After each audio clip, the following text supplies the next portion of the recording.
বন্ধুরা দেখুন সারা রাত্র কি উৎপাত করে ইঁদুরগুলো। আজকে হঠাৎ দেখি এক লগে বালতির মধ্যে 4টা ইঁদুর। দেখুন দেখুন কালকেই জায়গাটা ঠিক করিয়েছি। দেখুন এখানে কি করেছে পোকা করে। এখন দেখুন 4টা ইঁদুর একসাথে। দেখুন আমি অনেকক্ষণ থেকে দাঁড়িয়ে দাঁড়িয়ে শব্দ শুনছিলাম কোনখানে শব্দ হচ্ছে। তারপরে হঠাৎ বালতিটার সামনে আমি ভাবতেই পারিনি যে এইভাবে 4টা ইঁদুর একসাথে আটকে পড়বে।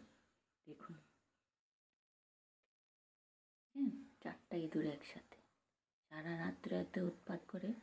সারা রাত্রে কোনো ঘুমই হয় না আমাদের। কোনো দিক থেকে ওদেরকে আটকানো যায় না। যেদিকে আটকায় সেদিকে আবার নষ্ট করে আবার ওদিকেই ঢুকে পড়ে। দেখুন 4টা